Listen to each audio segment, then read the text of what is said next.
I've been thinking. Studio Trigger is back in their typical fashion with a new adaptation of Dungeon Meshi named Delicious in Dungeon, now available on Netflix. At the time of writing this, there are only 2 episodes available, and I can't help but just say, who is this for? Delicious in Dungeon is the story of a small adventuring party heading back into the depths of a generic fantasy dungeon that can only be described as the Abyss from Made in the Abyss, but boring. With no money to their name since their last failed delve, they descend downward to rescue the main character's sister after she was vored in the opening cutscene by Red Dragon. Due to their lack of funds, the party resigns themselves to a procure-on-site meal plan, going full Snake Eater as they travel.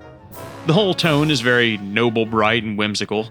Death is temporary due to resurrection spells, and the stakes are about as low as mentally possible.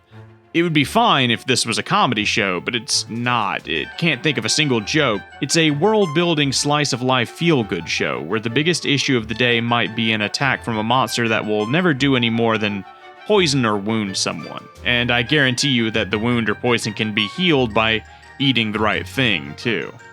This kind of show would work if the writing was strong, like Konosuba, but Delicious in Dungeon resigns itself to a mild comedic palette, not even daring to try to be funny.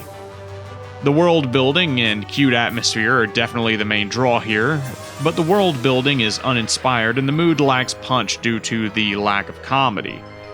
At the very least, it is good that there is world building, but world building is at its best when it feels like the world is fresh and not completely derivative of another piece of media.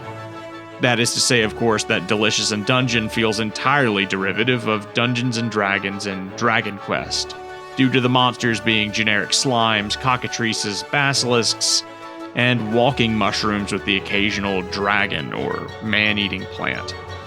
The audio of Delicious in Dungeon is very standard, the sound effects are wacky and cartoonish to meet the mood, and the voice acting ranges from suitable to pretty good. The music is good, but it's almost embarrassing how much it sounds like it just wants to be Ranking of Kings or Ghibli or something. The frame-by-frame digital animation is good, but that's to be expected from Studio Trigger.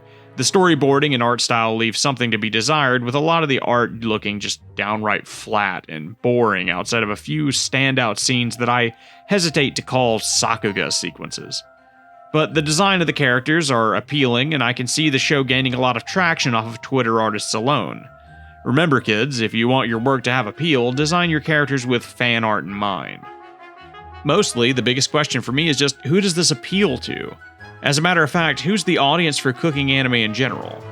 Delicious in Dungeon is an eclectic mix of ideas, but it doesn't do any of them explicitly well, and can't even get a chuckle out of me. It's almost as if somebody watched Made in Abyss and asked themselves, what if this was about Vor instead of Lolly? Is this just a show for people into Vor? Is that what I'm missing? Should I get into Vor? I don't know. All I can say at the moment is that Delicious in Dungeon doesn't appeal to me at all. It's the perfect representation of a show that I would reluctantly watch if there was nothing else good on television.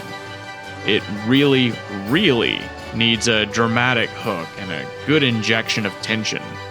Delicious in Dungeon gets a 5 out of 10. Mediocre.